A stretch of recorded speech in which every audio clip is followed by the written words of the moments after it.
Prav lepo pozdravljeni, dobrodošli na srečanje pod Lipami.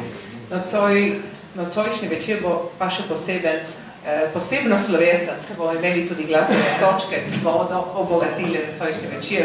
Torej, danes večer posvečamo predstavitvi nove publikacije in sicer nosi naslov Jeruzalem ob Soči, avtorja, doktorja Renata Podberčiča, našega sodelavca in dolgoletnega prijatelja, ki je znanstveni sodelavec študijskega centra za narodno sporo v Ljubljani in asistent za novejšo zgodovino na Univerzi v Novi Gorici.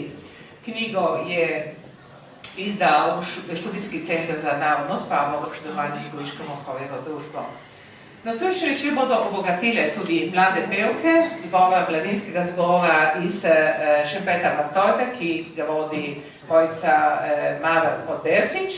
In še moram napovedati, da bodo večer so pripravili glasbeniki Mojca Batič, Miha Debenjak, Blaž Pahor in Matija Podberčič. Torej, oni bodo potem izmenoma odigrali razne glasbene točke. Na večeru pa imamo tudi v gosteh doktorja Egona Pelikana, ki zgodovinarja in znanstvenega svetnika in predstojnika Inštituta za zgodovinske študije, ki deluje v okviru znanstveno-raziskovalnega središča v Kopru. Lansko je za svoje delo prejel tudi Zoisovo nagrado za vrhunske znanstvene dosežke, je avtor tudi številnih knjig, znanstvenih prispevkov in odmevnih člankov, predavatelj in raziskovalec in tako dalje. Lepo pozdravljena, avtor in pozdravljen dr. Pelika, dobrodošla v našo sredo. Hvala, da ste tukaj med nami. Sedaj pa jaz predajam prostor in besedo nocojšnjim gostom in seveda prostor glasbenikom, ki bodo nocoj sodelovali.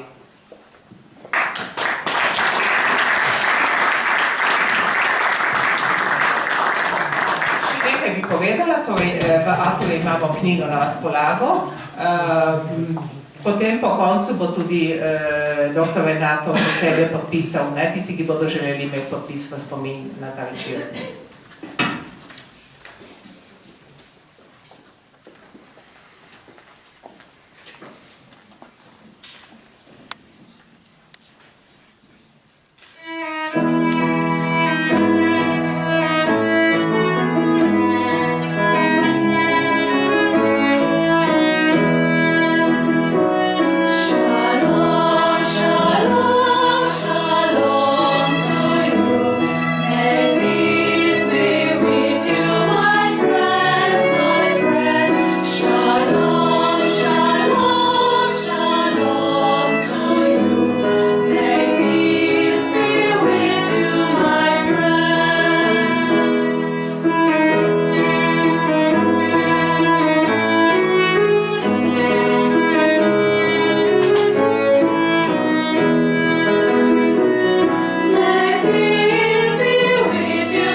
Dovečer sem skupaj, lahko bi rekli šalom alechem, torej dobesedno mir z vami. tak hebrejski pozdrav. Uvodoma bi se rad zahvalil pevkam in glasbenim spremljevalcem pod vodstvom Mojce Mavr-Podbersič, ki je mimogrede moja svakinja, in tudi glasbena podpornica mojega dela. In se ji zahvaljujem, ker tako vneto spremlja in popestri naše večere. To je, veste, kot da bi pašto jedli, pa sira ne bi dali, če danes ni te glasbene spremljave. In boste v prihodnjih minutah imeli še možnost slišati te lepe glasove in tudi nekaj glasbe iz bogate judovske glasbene tradicije. Judje so vedno veljali in še zmeraj veljajo za dobre glasbenike, ampak o tem več kasneje. Torej, hvala, ker ste prišli v tako lepem številu na predstavitev knjige, ki je pred nami, ki ima nekoliko, boste rekli, čuden, mogoče romantičen naslov, Jeruzalem ob Soči. Boste rekli, Jeruzalem je tukaj par tisoč kilometrov proti jugovzhodu, kaj počne ob Soči. Veste, v Gorici nikoli ni bilo veliko število Judov, največ jih je bilo dobrih 300 pred 150 leti, tam sredi 19. stoletja. Ampak že takrat se Gorico Judje, ne samo na Goriškem, tudi širše v evropskem kontekstu imenovali Jeruzalem ob Soči zaradi pomena, ki ga je ta skupnost imela v mestu. Na ekonomskem področju, tudi v upravnem področju, če hočete tudi v socialnem področju, vse to je vplivalo, da se je mesto tako imenovalo. Sicer ne v slovenščini, v italijanščini, ki je bil najbolj razširjen jezik med goriškimi Judi, so Gorico imenovali Jeruzaleme Solizonco. In danes, ko skupnosti v Gorici ni več, je ni več že od leta 1969,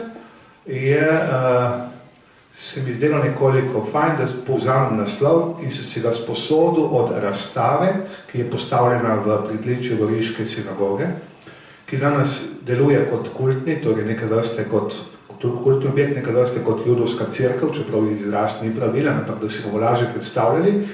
In je v pritličju postavljena razstava Jeruzalem ob Soči, ki spominja na nekdaj cvetoče čase. Od tod izhaja tudi naslov same knjige. Knjiga sama je dejansko dopolnjena in predelana doktorska dizertacija, ki sem jo zagovarjal pod vodstvom doktorja Pelikana Egona, ki je moj sogovornik danes. Imava to dobro, ali če hočete slabo lastnost, da so oba vrtebenca, torej doma iz Vrtojbe, čeprav nobeno od naju tam ne živi. Ampak izbral sem ga zaradi tega, oziroma sva se dogovorila za sodelovanje, ker on se sicer z Judi neposredno ne ukvarja, je pa eden najboljših slovenskih, pa tudi širše strokovnjakov za antisemitizem. Torej, bomo rekli po domače, nasprotovanje Judom zlasti v 19. in 20. stoletju, torej kako je potekal ta zgodovinski razvoj. Sva se dobro ujela. In potem mislim, da je bilo nekako samo posebej umevno, da sem naprosil tudi, da je bil pisec spremne besede k tej knjigi. Tej knjigi na dobrih 500 straneh, ki poskuša prikazati razvoj, vpetost goriške judovske skupnosti v širši kontekst. Te tipične judovske skupnosti na prehodu iz centralne Evrope proti Mediteranu, ki ima vplive z obeh stranih, tako severa kot juga. Uvodno je še nekaj nasplošno o judovstvu, o Judih v slovenskih deželah. Moram povedati, da se je italijansko zgodovinopisje precej ukvarjalo z judovstvom, oziroma kaj bom rekel preteklost, še zmeraj se ukvarja. Pri nas je pa to postalo, če hočemo reči, moderno, nas ni veliko, ki se s tem ukvarjamo, ampak vseeno je postalo moderno šele po letu morda 90-95, da se vrstne študije, hebrejske študije tudi pri nas odvijajo. Nekak center slovenskega proučevanja judovstva je v Mariboru, čisto na drugem koncu države. Tam je tudi judovski kulturni center, ki je tudi poleg študijskega centra in Goriške Mohorjeve družbe izdajatelj in založnik te knjige. Tako da dejansko so trije, še center judovske kulturne dediščine sinagoga Maribor, ki deluje v eni najstarejših sinagog v Evropi. Verjetno, če sem nekoliko predrzan, bom rekel, da večina še niste bili tam. V Mariboru na Lentu, v reki Dravi, se nahaja zelo lepa nekdanja sinagoga, ki je danes muzej in judovski kulturni center. No in tudi oni so sodelovali pri tem pri tem izdaji te knjige, se tudi njim zahvaljujem, kot tudi Goriški Mohorjevi družbi. Po drugi strani bi pa povedal še to, da knjiga je nekoliko zamejena, oziroma poudarek v knjigi je na zadnjih 150 letih. In sicer sem dal nekoliko provokativno naslov od 1867 do današnjih dni. Bom samo v dveh besedah poskušal razložiti, zakaj tak naslov.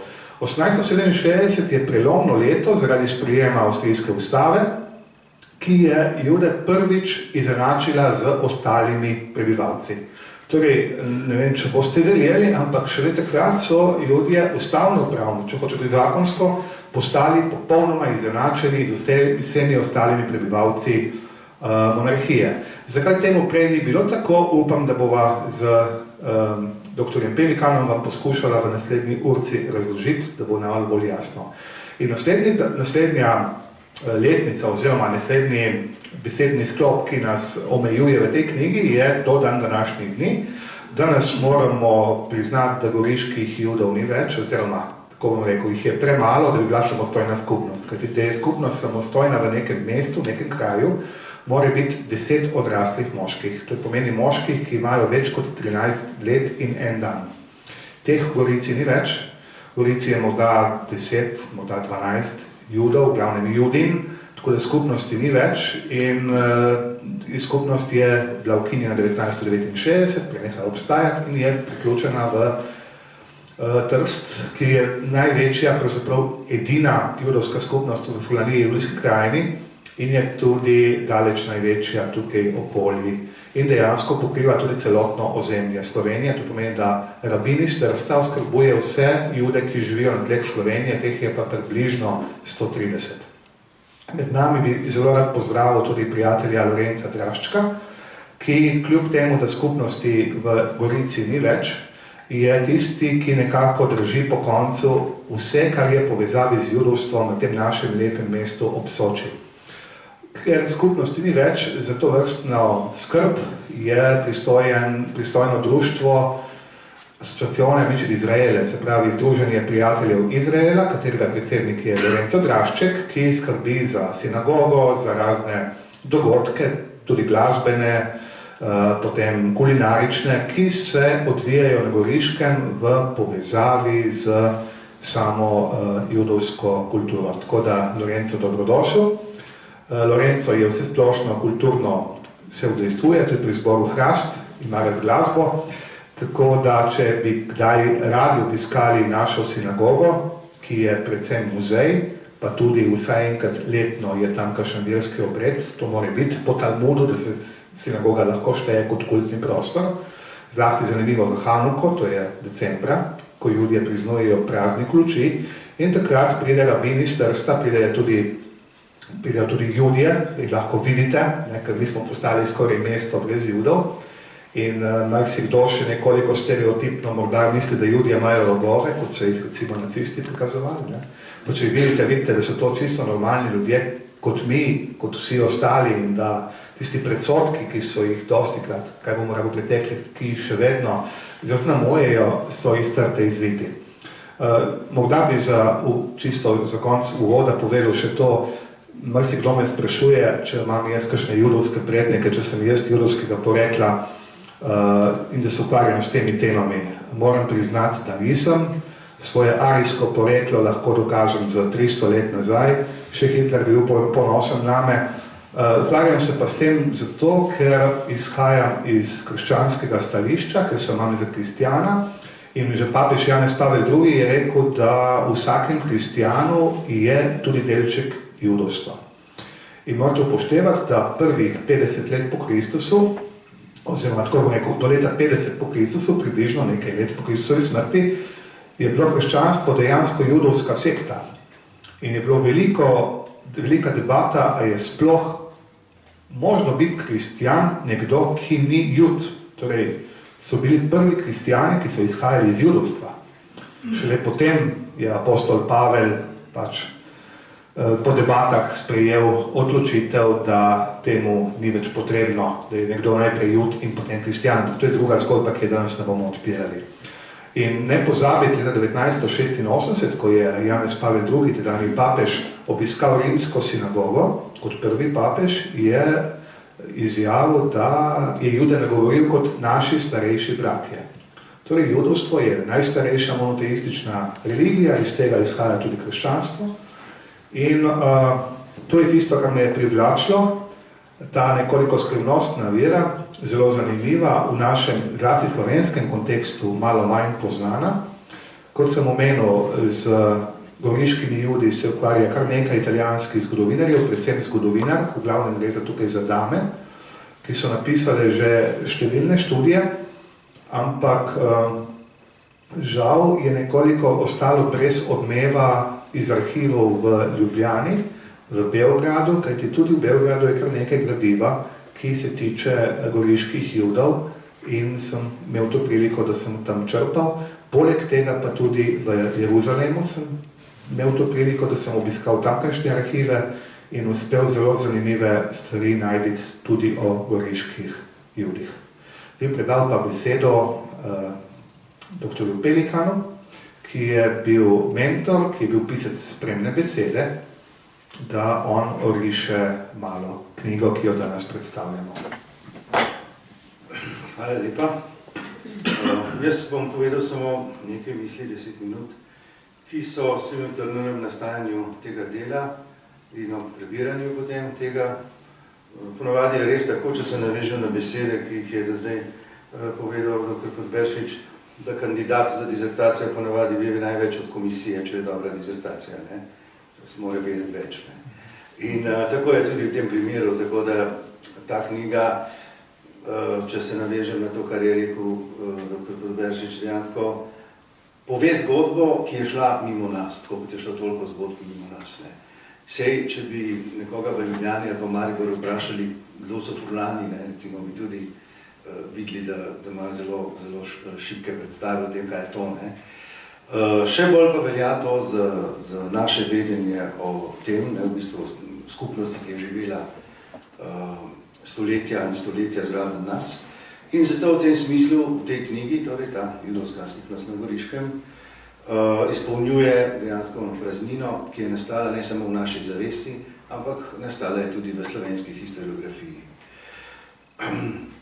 Zdaj, ko govorimo o Judih in antisemitizmu v slovenskem, lahko rečemo, da je bil sicer temu prostoru do druge svetovne vojne antisemitizem v zgodovini imanenten. Posebno zgodovina judovstva na slovenskem, razen teh centrov, kot je prav Gorica in Maribor, oziroma Prekmurje še bolj, posebnost tega je, da ljudje niso igrali neke pomembnejše gospodarske, politične ali kulturne vloge, vsaj ne v tem smislu, da bi zaznamovali in definirali, ne, kot so recimo dunajsko kulturo. Ne. Dejstvo je pač posledica tega, da so bili izgnani iz slovenskih dežel v koncu 15. in začetku 16. stoletja. In zato imamo pri nas eno obliko antisemitizma, nasprotovanja Judom, ki je zdaj zakorenjena v stereotipi, vsekakor pa izhaja skozi to politično in ideološko idejno tradicijo antisemitizma brez Judov. Ja, to zadnji smo omenili to raziskavo javnega mnenja, ne, kjer je na drugem mestu so bili že Judje, na prvem mislim, so bili, se nismo kdo, ampak glavnem, koga ne bi želeli za soseda, koga ne bi želeli imeti v isti stolpnici, in Slovenci omenjajo Jude, ki so jih videli samo po televiziji. Skratka, če se ozremo na knjigo, na stvari, ki jih omenja, lahko ugotovimo, da so po arheoloških najdbah dokazi, da so živeli v vseh večjih mestih Judje na slovenskem že v antiki. V srednjem veku 13. stoletja naprej so prisotni v Trstu, Mariboru, Gorici, Ptuju, Celju, Ljubljani. Najmočnejša centra sta takrat Maribor in Gorica. V 15. stoletju so bili izgnani, kot rečeno, posledica izgona, torej vzrok izgona je bil zadolženost feudalnih rodbin pri judovskih izposojevalcih, pa tudi odpora trgovskih cehov v mestih, ki so nasprotovali judovski konkurenci v trgovini. Cesar Maksimilijan je tako izdal edikt 1496 in potem še 1515, Po teh dveh ediktih so bili ljudje izgnani iz Štajerske, Koroške in nato še iz Kranjske. Tako da so ostali potem ljudje v slovenski Istri, se pravi, pod Beneško oblastjo in v Prekmurju. Če preskočimo nekaj stoletij, lahko ugotovimo, da konca 18. stoletja pod vladavino Jožefa II. Habsburškega z njegovim tolerantnim patentom 1781 naprej so bili spet zagotovljene podložnikom pač pravice, svobode, vere, katerekoli vere. In tako da v slovenska mesta se začne spet neko priseljevanje, ki pa je zelo skromno. V Ljubljani je, na primer, po podatkih štetja 1910 živelo okoli 100 Judov. Z nastopom modernizacije ob koncu 19. stoletja pa se pojavljajo kljub temu v slovenski literaturi, tisku in tako naprej, političnih gibanjih, teorije o judovski zaroti. Te so ugrajene v izhodišča nastajanja modernih političnih ideologij in so delovale pač kot koncept politične mobilizacije. Kot na Slovenskem delujejo razne zarote še danes, če pomislite na vse mogoče teorije Opus Dei, homoseksualni ljubi, murgle, skratka. Če kaj ne deluje in če kaj ni tako preprosto razložiti, pomeni, da je nekdo zadaj skrit, neka teorija zarote. Drugače pa lahko ugotovimo, da so antisemitizem Slovenci prevzemali od drugod iz središč Srednje Evrope. Slovenski prostor, kot veste, je bil do konca Prve svetovne vojne brez univerze in slovenska intelektualna elita bodoča, nastajajoča, se je seveda šolala predvsem na Dunaju in v Pragi. Tam je bil pa antisemitizem zelo močan in tam so se ga ti slovenski študente navzeli, tako da ga najdemo v vseh slovenskih političnih taborih, pri liberalcih, socialdemokratih in seveda tudi katoliški stranki, od Antona Mahniča, če gledate Rimski katolik, če berete vse do Janeza Evangelista Kreka in vseh večjih mislecev, naprimer tudi Aleša Ševičnika. Najdemo ga pa tudi v slovenski literaturi, od Prešerna, ki se sicer poigrava za tisto mislijo o Judini, do Cankarja in drugih. Druga polovica 19. stoletja in ta vdor množic v politiko je za njimi ideologij in teh teorij o zarotah pa pomeni tudi to, da se verskemu antisemitizmu, ki je temeljil na teoriji o tej judovski veri, judovski drugačnosti, zdaj pojavijo nove oblike in tudi tej judovski zaroti se doda ta oblika rasnega antisemitizma, ki je bil zlovešča napoved poznejšega holokausta nad Judi v nacistični Evropi v času druge vojne. Tukaj so se Judje znašli v tej vlogi, tej tragični vlogi teh teorij, rasnih teorij, po katerih naj bi že po zunanjih znakih lahko določali tudi notranje lastnosti posameznih ras in jih razvrščali v različne kategorije in v bistvu ta biološki rasizem predstavlja temeljno jedro, poleg imperializma, teorije v življenjskem prostoru, nacionalsocialistične ideologije. Če se vrnem na Goriško, lahko ugotovimo, da je leta 1915, kot piše avtor v knjigi, živelo v Gorici okoli 250 Judov. Prva svetovna vojna je močno zarezala v to življenje, sinagoga je bila uničena. Na ostalem delu slovenskega etničnega ozemlja je pred letom 1941 živelo zgolj nekaj nad 1000 Judov.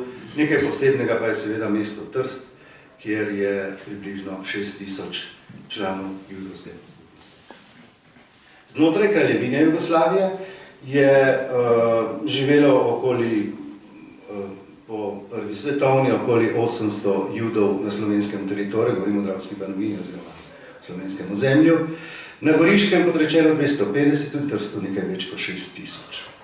Po kapitulaciji Italije in postanovitvi operacijske cone Jadransko Primorje je prišlo 23. novembra 1943 do tega usodnega zadnjega dne za večino judovske skupnosti v Gorici, kot te dogodke opisuje avtor v knjigi. Nemški okupator je z lokalno policijo začel racije, po posameznih mestnih predelih so judovske meščane zganjali na tovornjake, pri tem so si pomagali z seveda natančnimi seznami, ki jih je dostavila italijanska mestna oblast in policija. Aretirance so odpeljali najprej v goriške zapore, potem naprej v Trst, nazadnje v Auschwitz in kot ugotavlja avtor v knjigi, sta se uspela vrniti samo dva, Iris Steinman in Giacomo Giacoboni. S tem je bilo nekako konec te skupnosti, judovske skupnosti na Goriškem. Zgodba, ki je zdaj spet, rekel, pravzaprav, kar jaz spremljam to, prvič napisana o goriški judovski skupnosti v slovenščini in seveda tudi na izvirnih virih. Če sklenem, lahko rečem, da je prikazal to usodo avtor kot vzorčen primer, kot to, da nam zdaj skozi to je mogoče razumeti usodo judovskih skupnosti v vsej Evropi. Skratka, kjer se je bila ta nemška okupacija, so se te stvari dogajale na zelo podoben način. Tako da je tale knjiga dober doprinos ne samo za nas, tukaj na Goriškem, ampak tudi kot en tak drobec v interpretaciji na zlagi te tragične judovske zgodbe, toliko absurdne, kolikor tragične. Kot rečeno, knjiga zapolnjuje to praznino, ki je do zdaj v slovenskih historiografiji ni bilo. Zajema pa mnogo širše, ne? Da se iz knjige marsikaj drugega razumeti, naučiti. Razdeljena je seveda, kot rečeno, na več poglavij in vsaka posamezna spremlja določeno kronološko obdobje. Pri tem je Podberščič uporabljal relevantno evropsko, slovensko znanstveno literaturo in tudi metodološko je knjiga dobro zastavljena. Porabljuje široko paleto virov, od državnih arhivov v Rimu, Jeruzalemu, do arhivov tukaj v Nove Gorici, Stari Gorici, Arhive Republike Slovenije in tako naprej. Skratka, pomemben prispevek k poznavanju preteklosti tega prostora. Na koncu morda še dve anekdoti, dve zgodovinski zgodbi. In sicer, zakaj je pomembno govoriti o teh stvarih in zakaj je pomembno govoriti o temu, zakaj nikoli več vojne in zakaj v manjšinah. Kar se tiče vojne, že 2000 let, pred 2000 leti so Rimljani vedeli, da po 25 letih, ko v provinciji ni bilo upora, je treba ojačati tam postojanke, ojačati vohunsko službo, predvsem pa poslati sveže legije. Šlo je pa za to, da se spomin na vojno in na tragedijo, ki je prenašala ta druga svetovna vojna, tudi seveda za judovsko skupnost, kot za ostale prebivalce tega prostora, da se ta spomin hitro zgubi, da zadnji pričevalci te vojne, te grozot vojne umirajo in tako se je godilo tudi v antiki. Mladi ljudje, ki so zrasli, so pozabili na grozote vojne, bili pripravljeni na novo vojno, na nov upor in tako je prišlo potem seveda do vedno znova do tega, da se je ta spomin pozabil. No, te stvari, to je smisel zgodovinopisja, da poskušamo se potruditi, kolikor se pač da, da ne pridemo v situacijo, da bi se take stvari še kdaj v Evropi dogajale. 25 let je bilo takrat generacija, danes je to malo več, ampak spomin je kratek, zato je potreben zgodovinski spomin. Na drugi strani pa pomembnost te knjige tudi v tem, da opozarja na to, kaj so v družbi družbene manjšine. Vse vrste družbene manjšine. Zdaj lahko govorimo o manjšinah, spolne manjšine, jezikovne manjšine in tako naprej. Kaj pomenijo manjšine? Manjšine so neke vrste lakmusov papir ali zaščita družbe, če hočete. Ni potrebno, da simpatizirate s posamezno manjšino, ampak že v lastnem interesu je dobro, da te manjšine obstajajo, da so prisotne in da so tolerirane. Namreč, tukaj sem se spomnil na to zgodbo, ki jo omenjam v spremni besedi, nemškega protestantskega pastorja Martina Niemöllerja, ki je zapisal: ko so nacisti prišli po komuniste, sem bil tiho, ker nisem bil komunist. Ko so zaprli socialdemokrate, sem bil spet tiho, ker nisem bil socialdemokrat. Ko so prišli po sindikaliste, spet nisem spregovoril, ker nisem bil član sindikatov. In ko so prišli po jude, sem bil tiho, ker nisem bil jud. Nazadnje so prišli po mene in ni bilo več nikogar, ki bi lahko še spregovoril. Skratka, gre za to, da manjšine, kjer imate težave v družbi z manjšinami, kakšnikoli že, tam bo slejko prej ogrožena tudi večina, oziroma družba sama. Na drugi strani lahko rečem, da je knjiga zelo dobro napisana, da se bere odlično in lahko avtorju samo čestitamo ko se Podberšič ne loti preveč vehementno ideoloških tem, je zelo dober zgodovinar.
končali igrati, je Egon rekel, se splačalo priti še zaradi glasbe.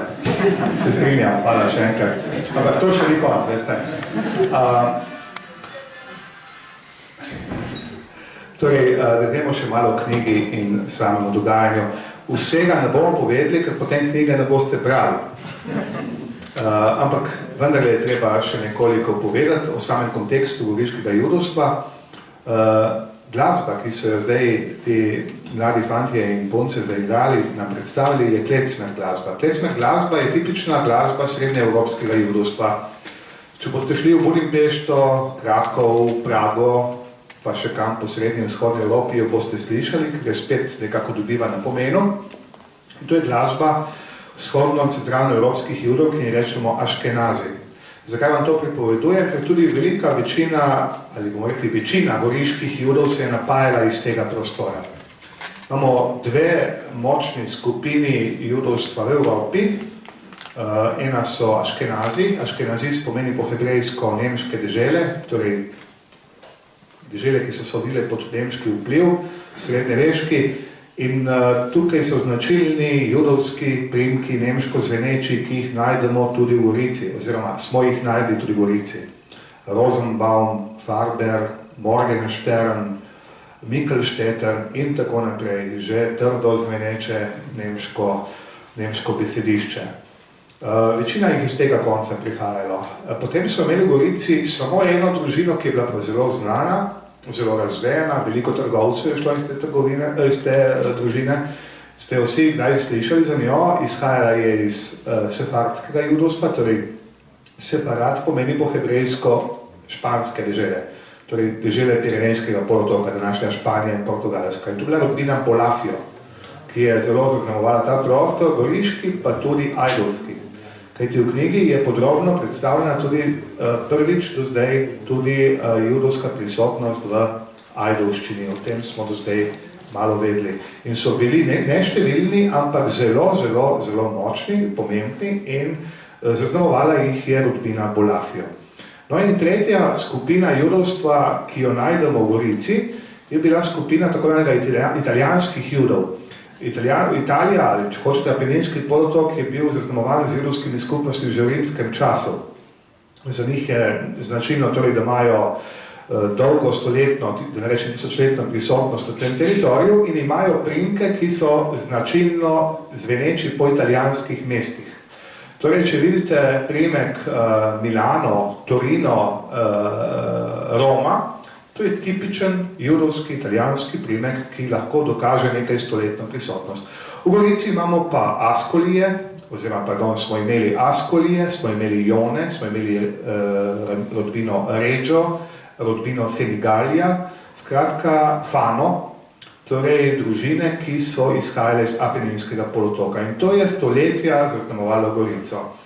Gorico, ki je našla svoje mesto tudi na širšem evropskem zemljevidu, ker je sprejemala judovske begunce ob koncu srednjega, začetku novega veka, torej 15-16 stoletje, ko je Egon že povedal, da so Judje bili izgnani iz današnjega slovenskega ozemlja, tedanjih dežel Kranjske, Štajerske in Koroške, in so našli zatočišče tudi na tleh Trsta in Gorice. Iz Trsta in Gorice nikoli ni bilo masovnega izgona, saj ne v takih številkah in takem obsegu, kot je bilo iz tedanjih drugih dežel, recimo tedanje notranje Avstrije, in so tukaj našli svoje zatočišče in iz tega konteksta izvira tudi najbolj uveljavljen, morda vam najbolj poznan goriški priimek, ki je Morpurgo, oziroma je bil Morpurgo, ki danes v Gorici ga ni več. Morpurgo že ime samo nam pove, da je to popačenka, ki označuje nekoga, ki prihaja iz Maribora. Kajti Maribor je po nemško Marburg, nekdo, ki prihaja iz Maribora je Marburger in od tega potem s premetankami črk pride beseda Morpurgo, ki označuje pomemben judovski priimek, ki ga najdemo tako v Dalmaciji kot v Trstu, kot tudi številne pripadnike te družine v Gorici.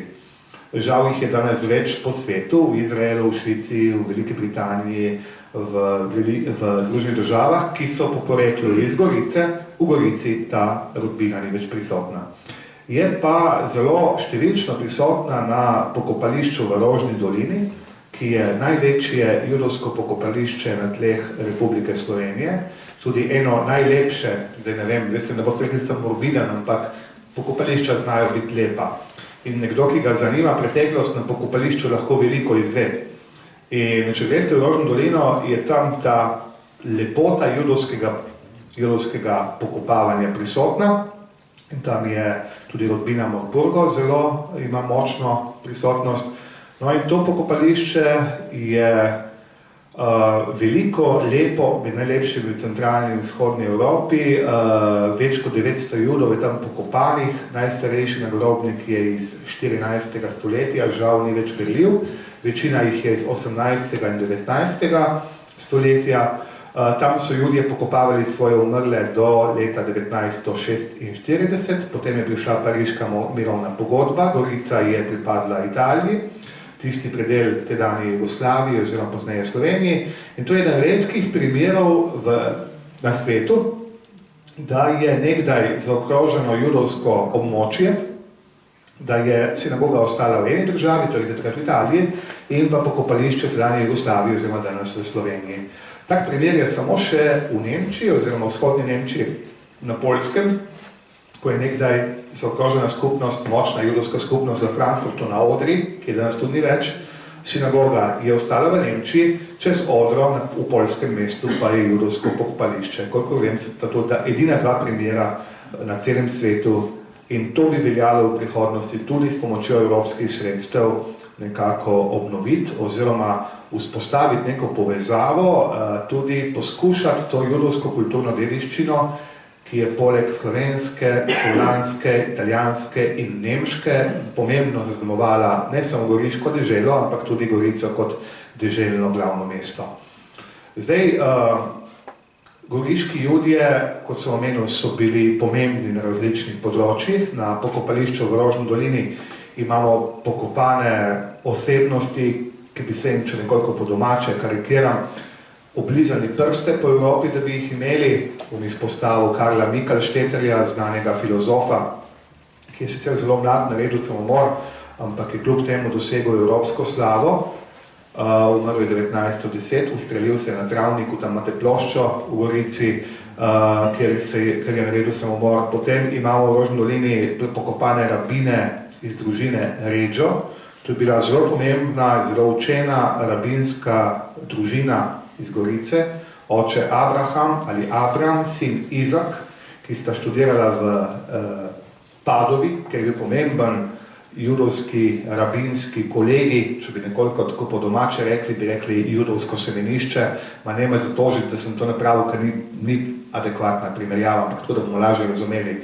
In sta veliko pisala, prevajala in v svojem času, to pomeni prva polovica 19. sredina 19. stoletja, nista bila samo znana v Gorici, ampak v širšem, ne samo evropskem, tudi svetovnem judovskem življenju. In še danes, če nekdo v Jeruzalemu govori o rabinih Reggio, očetu in sinu, ki sta pokopana v Rožni dolini in sta bila oba rabina goriške judovske skupnosti, to izraža z velikim spoštovanjem.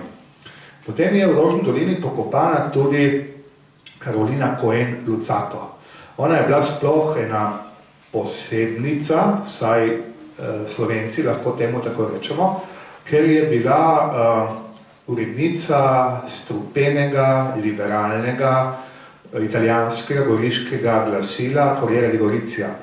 Corriere di Gorizia je ob koncu 19. stoletja bil najbolj, če rečemo lahko, protislovensko glasilo, ki je izhajalo v Gorici. In urednica je bila Karolina Cohen Lucato, že ime samo Cohen Lucato, tipičen goriški judovski primek, drugače je bila Cohen iz Trsta, Lucato je pa poročena. Oženila Gorico in velja za utemeljiteljico italijanskega ženskega častnikarstva. Torej, ena prvih in najpomembnejših častnikark, novinark na tek Italije, zelo protikatoliška, zelo protiavstrijska, proitalijanska v tistem času in tudi protislovenska. Tako protidržavna, da so njeno glasilo leta 1899 avstrijske oblasti celo prepovedale. Tudi ona je pokopana v Rožni dolini. Njena plošča, njena hiša, kjer je živela, je pa vizavi goriške nadškofije. Tam, veste dobro, kje je goriška nadškofija in tam je ona živela, tudi umrla leta 1919, so pokopali v Rožno dolino. Zakaj sem toliko omenil njo? Ker en lep del, tudi poglavje v knjigi, je posvečen prav slovensko-judovskim odnosom, zlasti v zadnjih desetletjih monarhije, tja do prve vojne, pa tudi v prvem povojnem obdobju nekako do nastopa fašizma. Zdaj bi poskušal ta dva izraza, dve stvari malo bolj pojasniti. Namreč ob slovenskem nacionalnem vzponu v druge polovici 19. stoletja, ko v Gorici začnejo izhajati tudi slovenski časopisi, prvi je Soča, ali najpomembnejši je Soča, ni tukaj nič drugače kot v ostalem slovenskem okolju, kot je recimo v Ljubljani, kot je v Trstu. Kot je Egon že omenil, povsod najdemo tudi v našem slovenskem goriškem časopisju zelo protijudovsko tematiko, zelo veliko protijudovsko nastrojenost. Iz razlogov, ki so bili danes že omenjeni. In kot se čas odmika, vidimo, da ta medsebojna ljubezen med Judi in Slovenci nekako je vzajemna. Judje se podobno kot v ostalih okoljih Evrope tudi v Gorici in Trstu priklanjajo večinski, močnejši, gospodarsko bolj razviti, kulturno nekako močnejši skupnosti, v tem primeru so to Italijani. In seveda so to tenzije med Slovenci, ki jih poseblja zlasti goriška duhovščina, ker so bili v glavnem tisti, ki so držali zlasti na podeželju Slovence po koncu goriški duhovniki slovenski, na drugi strani močan liberalni judovski element in je pogosto prihajalo do teh spopadov. Tukaj govorimo o spopadov ne fizičnih, ampak verbalnih, zlasti na straneh goriškega časopisja. Na eni strani imamo slovensko in to bi skoraj težko izpostavili Soča, Gorica, Narod, slovenski, goriški list. Vsi ti časopisi, ki izhajajo v Gorici, imajo v obdobjih večjo ali manjšo protijudovsko naravnanost. Na drugi strani pa že omenjeni Corriere di Gorizia, potem Il Friuli Orientale, se pravi časopisi, ki prevzamejo dediščino prepovedanega Il Corriere di Gorizia. In tukaj gre za vzajemno blatenje, zmerjanje. Recimo bom povedal primer. Slovenski časopisi skoraj nikoli ne omenjajo Karolino Cohen Lucato z imenom, ampak rečejo strupena židovka, lahonska židovka in tako naprej. To so poimenovanja za njo, ki je pač bila nekakva porta bandiera italijanstva, liberalizma, teda nekakve drugačen liberalizem kot tisto, kar mislimo danes v Gorici ob koncu 19. in začetku 20. stoletja. In potem razvoj gre naprej, vse skupaj se nekako pretrga s prvo vojno. Zakaj s prvo vojno? Prva vojna je fenomen. Prvič, takrat je v Goriškem največ judovskih vojakov. Tudi največja koncentracija judov v Goriškem se zgodi med Prvo svetovno vojno, ker pridejo številni vojaki, tako avstralske kot italijanske vojske, ki so judovskega porekla. Lahko govorimo o tisočih, če ne 10 tisočih različnih polkov, skoraj v vsakem polku avstrijske vojske in tudi italijanske vojske so bili tudi judovski vojaki. In toliko jih je bilo, da so si zgradili dve sinagogi. Eno pri Doberdobu, o kateri imamo dve fotografiji ohranjeni, pa nič ne vemo, kje je stala, in drugo v lagerju Segeti, to je pri Kostanjevici, oziroma med Kostanjevico in Lokvico na Krasu, leseni sinagogi. Potem vojna konča, pa Goriška spremeni svojo državno pravno obliko, iz Avstro-Ogrske pride v Italijo in prostor, iz katerega so se napajali goriški judje, torej centralna in vzhodna Evropa, bili so povezani rodbinsko, poslovno z Romunijo, poznejšo Poljsko, Češko, Slovaško, Ukrajino, Litvo, Nemčijo, Avstrijo. Ta območje je bilo potem nekoliko težje, je bilo pretrgano. In zanimivo, da večina goriških judov, pa ne samo goriških judov, tudi tržaških judov, tudi reških judov, torej teh judov na ozemlju Fulanije Julijske krajine, je podobno kot tudi večina italijanskih judov hitro objela fašizem. Boste rekli, zdaj ta tip govori neumnosti. Kako fašizem? A niso fašisti judov preganjali? Ne, ne drži. V začetnem obdobju je bilo med italijanskim judovstvom veliko zanimanje za fašizem, tudi med podporniki Mussolinija najdemo veliko fašistov. Njegova dolgoletna ljubica je bila Margareta Sarfati. Veste, bil on oženjen, ampak je imel tudi ljubico, so vsi vedeli za njo, tudi bila je častnikarka, je starejša od njega, mislim, da je njih 8 let, bil je zelo vdan. Ona je vojno preživela, ker se je umaknila v Ameriko in je potem tam bila med drugo vojno, drugače bi končala verjetno kakšne nacističnem taborišču. Izhajala je pa iz stare beneške judovske rodbine. In Margareta Sarfati in številni judje, ki so obkrožali Mussolinija in začetno navdušenje v fašističnem gibanju, so bili med zelo zaslužnimi za prihod na fašizma na oblast. Zlasti veliko podpore med judi so deležni fašizem v Gorici in Trstu. Nekaj citatov, ne bom zdaj povedal, boste kar lepo prebrali doma, je tudi v knjigi, ki kažejo občudovanje, ki ga izražajo goriški judje do Dučeja. Tudi potem, ko so italijanski fašisti začeli jude izrivati iz družbe, ko so jih začeli, ne bomo rekli preganjati, ampak izločati, ko so jih začeli po nemškem vzoru odvzemati pravice, so goriški judje še vedno stavili na Dučeja in so mu pisali zanimiva vdanostna pisma v Rim. so ohranjena še v arhivi Centrale dello Stato v Rimu in jih je prav zanimivo brati. Če bi govoriš dve stavke, jaz bi dodal najprej to, da se zdaj ljudje pojavljajo v vseh političnih taborih kot neke vrste grešni kozli. Se pravi, za liberalce so ljudje socialdemokrati, se pravi tisti, ki se hočejo polastiti lastnine. Za socialdemokrate so ljudje kapitalisti, liberalci in tako naprej. Za katolike so spet socialdemokrati, ker je Ferdinand Lassalle, ustanovitelj nemškega socialdemokratske stranke, judovskega rodu in tako naprej in tako naprej. Tako da vedno znova v vseh taborih, v nastopajočih si političnih taborih igrajo to vlogo. Druga stvar, kar sem hotel še povedati, je pa to, da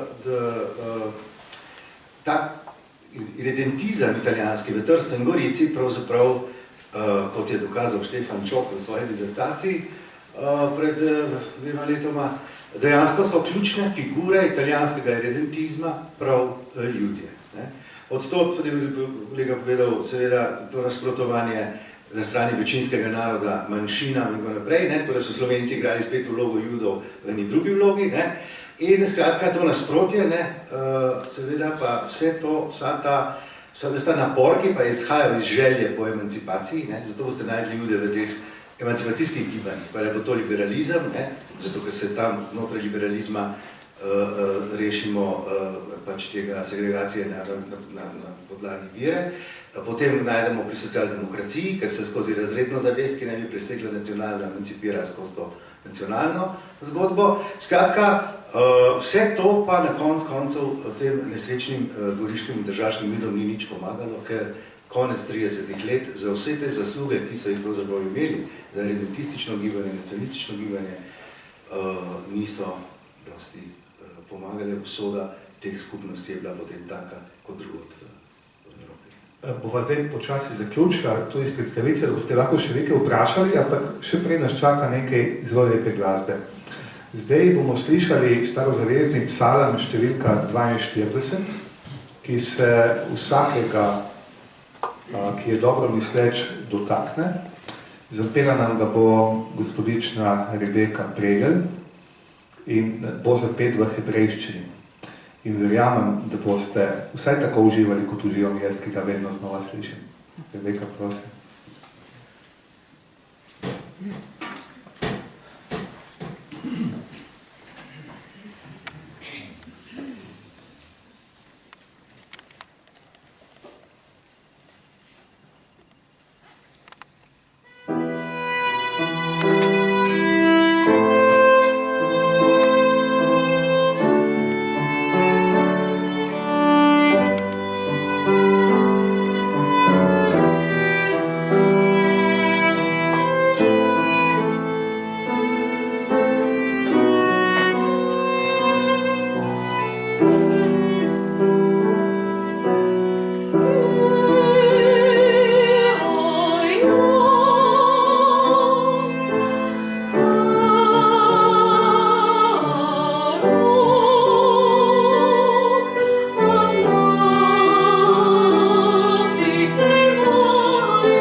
več CD-kov, vse podvojili prodaje. Naj ta večer? Tudi ne dela. Naj ta večer še naprej zveni v zadnjih besedah, ki jih je Rebeka občuteno zapela. Eleha Adonai bi prevedli lahko kot slavite Gospoda. Torej, imamo veliko skupnega z Judi, tudi na verskem področju. Še dve stvari bova izpostavila z Egonom danes. Prvič boste rekli, ampak a nista bila Duče in Dolfe prijatelja? Velika prijatelja in še zaveznika, pa veliko hudega sta naredila, ampak odnosu do Judov sta imela pa vsaj v prvem obdobju velike razlike. Če je bil Mein Kampf kot temeljno delo nacizma in nacistično gibanje od začetka usmerjeno proti Judom in so jih od začetka postavljali izven družbe, temu pri fašizmu ni bilo tako, kot smo videli.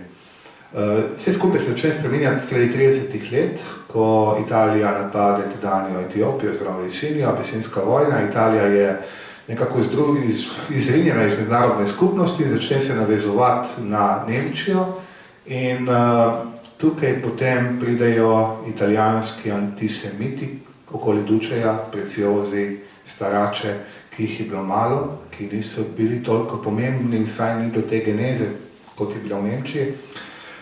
Prišli se do izraza in italijanska judovska zakonodaja se začne sprejemati šele, do navednice seveda, spomladi 38 in ne čudi, da je Mussolini proti judovsko zakonodajo razglasil v Trstu sredi septembra 1938.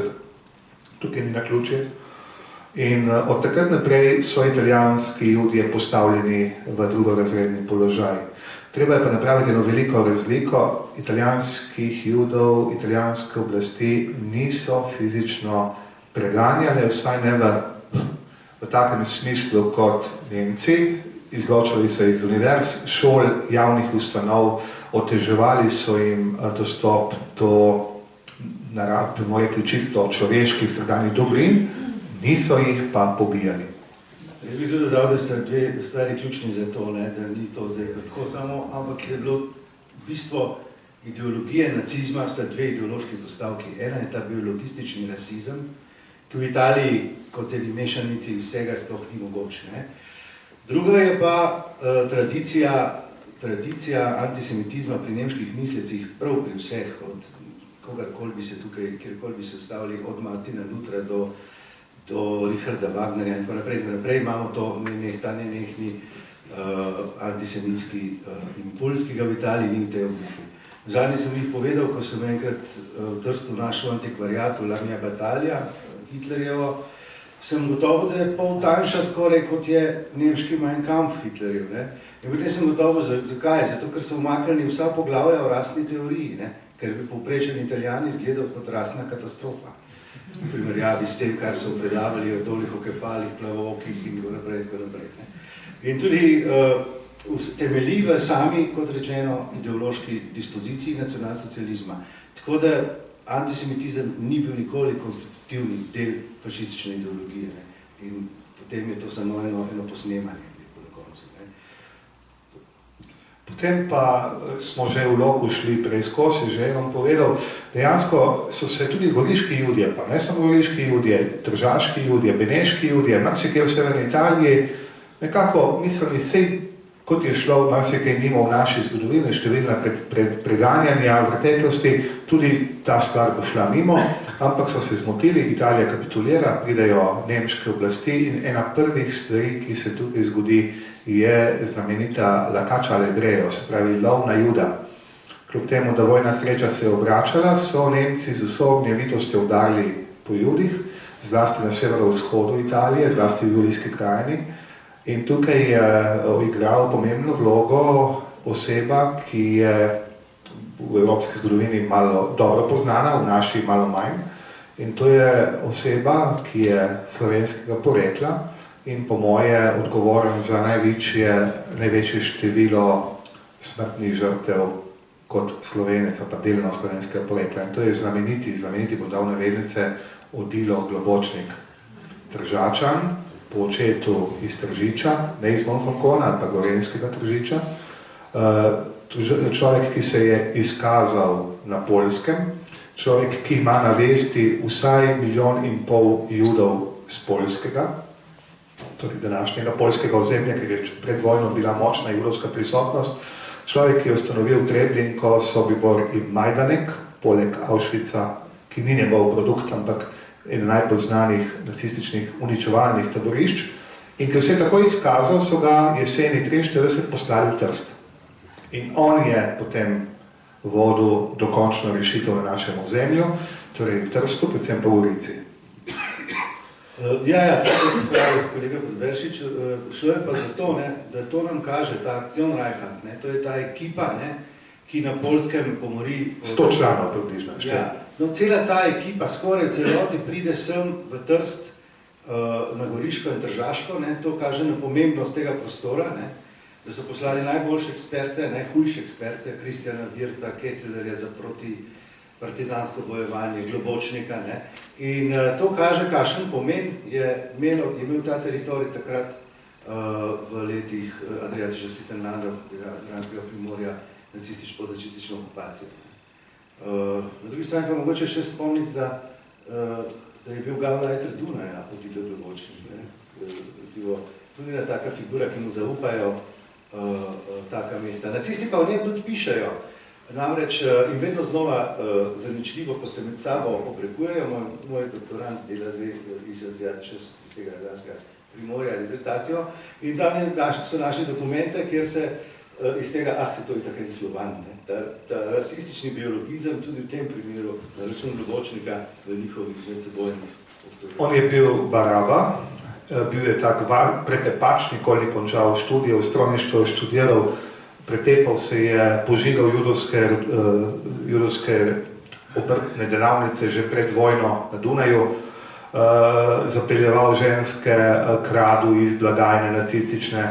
Ampak zanimivo, mi rečemo Globočnik, tipičen gorenjski primer. Boste pričakovali, da se je podpisoval kot Globocnik, ker Nemci ne poznajo čeja. V Jad Vašemu, to je spominski center v Jeruzalemu, sem najdel njegovo originalno prošnjo za vstop v SS leta 1934 po številko 7736, to je zelo dokaj niška številka. Prosim?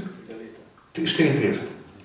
In je vstopil v SS kot odilo Globočnik, ne s TSCH, kot Nemci pišejo č, ampak s č. Je pa dejstvo, kljub vsem svojim eskapadam, ki jih ni bilo malo, je bil protižiranec slavnega, bom dal navednice, Himmlerja. Himmler je bil njegov poročna priča in ga je ščitil, ker so ga potem degradirali, ga skoraj poslali na fronto v prve linije in potem so ga spet povzdigali na taborični oziroma na strankarski hierarhiji.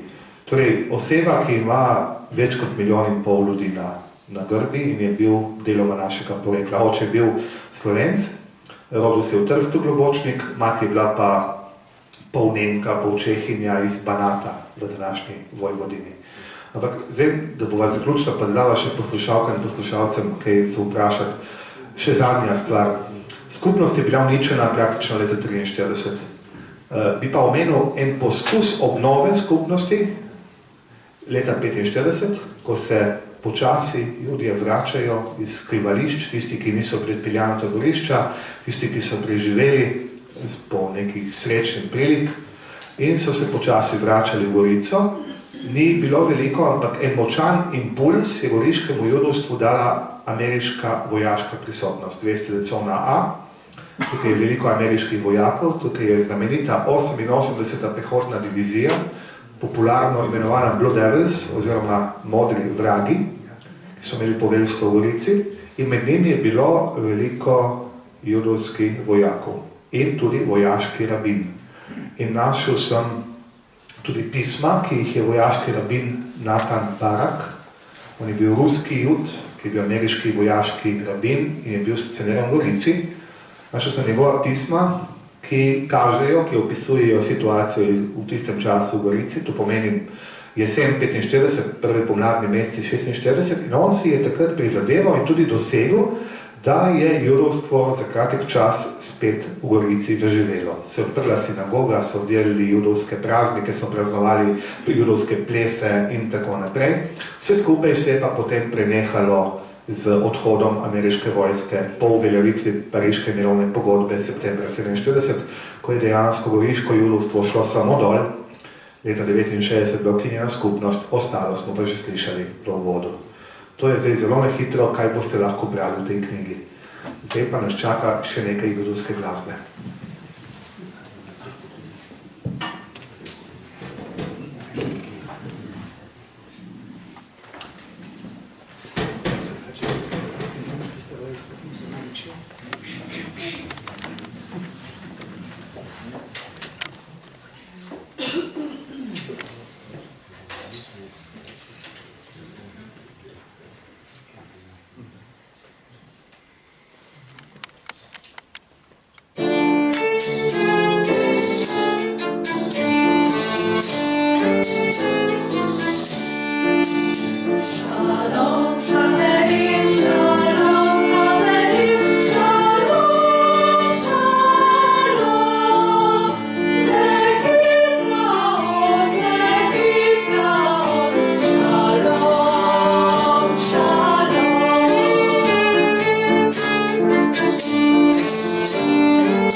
Misliva, da je dovolj bilo izčrpno predstavljeno. Še enkrat bi rad ponovil, pa sem ponavljal, ne moramo vsega povedati, bilo je dovolj, pa dajte še vi kaj vprašati. Kakršnokoli vprašanje, ki se tiče judovstva ali pa same knjige, če bova vedela, bova z veseljem vam odgovorila. Torej, spoštovane dame in gospodje, beseda je vaša.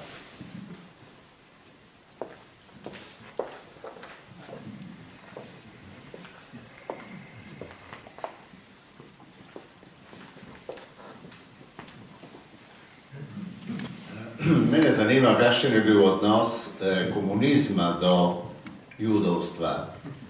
Mimo tega, da v Sloveniji, verjetno ga jih je bilo malo, ni bilo velikih problemov, ampak recimo v Rusiji so pa začetka so se zdela, so najbolj navdušeni revolucionarji, potem so jih pa pobili, poslali nazaj v Jeruzalem. Kako se to razlaga?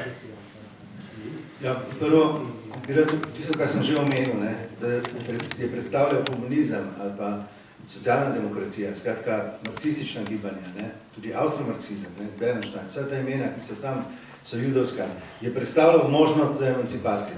Vemo, da bo razredno, je bila ideja še v Jugoslaviji preraslo nacionalno, nacionalno ne bo več pomembno, kaj še le versko, pomembno bo emancipacija delo proletarca in tako naprej. In skratka, ta internacionalizem, ta želja po emancipaciji je peljala ogromno judov. Plus to so pa že v sami ustanovitvah, kot smo že omenili, Ferdinand Lassalle, ustanovitev Nemške socialne demokracije, je to je seveda nepozabno bistvo. In tako da potem imamo tudi v narodoslovnem gibanju v Jugoslaviji zelo veliko število judov v teh vrstah. Karl Marx, smo ga še omenjali, tudi judovskega porekla, cel kup, ker so videli v tem čar enakosti, deklarativne, končno bomo pa vsi enaki. Lete 12 članov politbiroja Sovjetske partije, koncu državljanske oziroma začetku državljanske vojne, 7 jih je bilo judovskega ali deloma judovskega porekla, Zinovjev, Kamenjev, Buharin, poveljnik vojske, ustanovitelj Večje armade, Lev, Davidovič, Trocki, ampak njegov pravi primek je Bronstein, tipičen judovski primek. To je ta stvar. Pa ko smo že pri tem vprašanju, je zanimivo pa omeniti enega jugoslovanskega judovskega komunista, ki je pa zaslužen, da se je ohranilo naše judovsko pokopališče v Rožni dolini. Ta stvar je manj znana, je tudi opisana v tej knjigi. Dokumente sem našel v arhivu v Beogradu. Ko so gradili Novo Gorico, v koncu 40-ih let, je bila ideja, da bi, kot so zradirali pokopališče Goriško, staro, v centru današnje Nove Gorice, tu veste, večinoma tukaj veste, da staro Goriško pokopališče med leti 1880 do 1918 je bilo v centru današnje Nove Gorice. Posebno pokopališče Judje so stoletja pokopavali zmeraj ločeno od krščanskega prebivalstva, ampak največje Goriško pokopališče edino pravzaprav je bilo v Rožni dolini. In ko so gradili Novo Gorico, je bila ideja, da bi to pokopališče uničili, z buldožerji ga zravnali, ko so delili upadnico v novo nastajajoče mesto. In takrat je prišlo očitno pismo iz Beograda, v koncu 40-ih let, napisal ga je Moša Pijade. Za njega ste slišali, bil je zaprt skupaj z Titom, tudi zaslužen, bodal navednice, za številne stranpoti, ki jih je partija med vojno počela. Čeprav je bil pa vodica slikar, je bil tudi eden od soavtorjev počanskih predpisov in številnih drugih revolucionarnih pridobitev, ampak v primeru Nove Gorice je nedvomno zaslužen, da se je goriško judovsko pokopališče v Rožni dolini ohranilo. Na njega so pritisnili pripadniki rabini zlasti iz Rima in Torina, ki so bili tudi rodbinsko povezani z beograjskimi judi in so pisma ohranjena, so jih našli v Beogradu pod debelo plastjo prahu in on je bil takrat predsednik skupščine, nekaj vrste parlamenta jugoslovanskega in očitno je ta njegova beseda, telefonski klic iz Beograda zalegel, tako da pokopališče v Rožni dolini še danes lahko občudujemo. Torej, Moša Pijade, sefardski jud, torej španski jud, tako po domače, iz slavne judovske beograjske familije Pijade, med vojno in pred vojno eden vodilnih jugoslovanskih komunistov, je zaslužen, da je rožnodolinsko pokopališče ostalo tako, kot je danes. Še kakšno vprašanje? Če me spominja vara, Hitlerjeva admiraliteta je bila židovska. Ne. Nekaj sem čital. Ne, marsikaj se napiše. To ne bi šlo. To, kot sem rekel, je bistvo, dve sta bistveni točki ideološkega nacizma. Eno je Lebensraum teorija, ali teorija življenjskega prostoru, to je treba zasesti in kolonizirati do Urala ali še več, cel svet pač, ne. In druga je ta biološki rasizem. Temu ni všel nihče. Se pravi, do Vierteljuda, po zakonih nürnberških leta 35, 15. septembra izdanimi, je celo noter v zakonu, pomislite, da ne sme v judovski hiši do 45. leta stara Arika delati kot dekla. Zato ne bi prišlo do raznega mišljenja. Nemci so zelo precizno postavili zakonsko, kdo je jud in kdo ni jud, za razliko od Italijanov. Italijani so tudi začeli po letu 38 kopirati in postavljati italijanske protijudovske zakone, ki so imeli naziv Regio Decreto, se pravi kraljevi dekret, ker je kralj Viktor Manuel III, kar so mu tudi potem očitali, bil tisti, ki je moral zakonodajo sankcionirati. Ampak italijanska zakonodaja je bila italijanska. To pomeni, da je bilo cel kup izjem, ki je Nemci niso poznali, v glavnem niso poznali. Nemci so jasno po zakonu precizirali, kdo je jud in kaj sledi potem. V prvem obdobju so jih izločali iz družbe, potem so jih začeli zbirati skupaj in po letu 41 sistematično pobijati. To je bil nemški princip, Ordnung und Disziplin. In kdo je bil jud? Jud je bil vsak, ki se je rodil dvema ali več judovskim starim staršem. In tukaj ni bilo izjem. Italija pa je poznala ta izjeme, pa one izjeme, pa te zasluge, pa se je dalo kupiti, pa se je dalo podplačati, pa se je dalo ponaroditi. Tega v Nemčiji ni bilo. To je temeljna razlika med Italijo in Nemčijo. In še eno stvar bi povedal, ki nekoliko Andrejeve besede rezultira.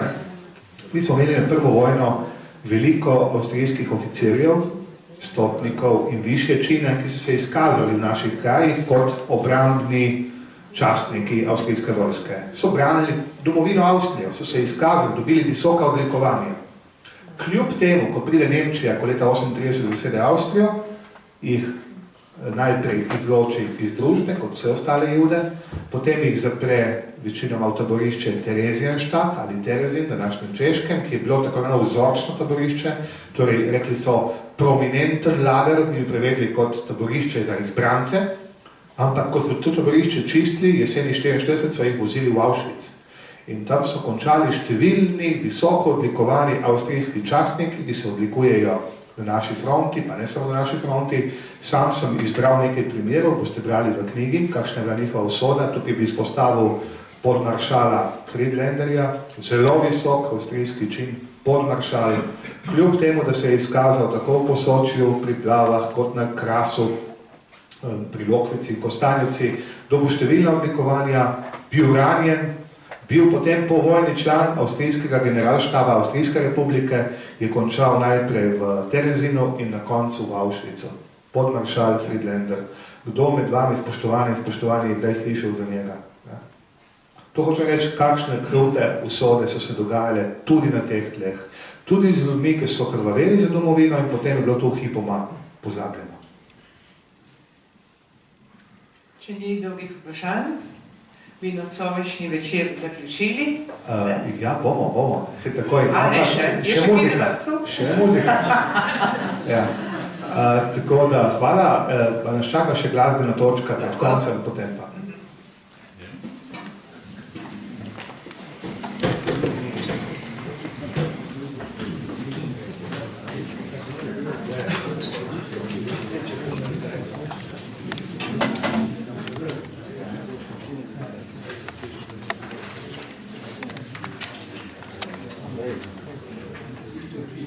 Ja, me lahko pokličeš. Ja, me lahko pokličeš. Ha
Hvala še enkrat dragim pevkam in pevcem in glasbenim spremljevalcem za čudovito popestritev današnjega večera. Na koncu smo slišali Havo Nagilo, ki je verjetno ena najbolj popularnih judovskih poskočnic, ponavadi jo igrajo na veselih dogodkih, praznovanjih, na manjkali na judovski poroki. Je pa v hebrejščini seveda in pomeni Hava Nagila bi rekli kot dejmo se veseliti nekaj veselega, pejmo plesati, tako. S tem smo končali. Hvala, ki ste prišli, hvala Kulturnemu centru Lojze Bratuš, ki je povabil in omogočil predstavitev te knjige in vam želim čim več užitkov pri branju. Tam, ko boste brali o žalostnih stvareh, pa dajte poskušati pozabiti, oziroma naj današnji večer izveni kot dajmo se truditi, da se kaj takega nikoli več nobenemu izmed nas, nobenemu izmed ljudi v tem svetu ne bi zgodilo. Hvala lepa.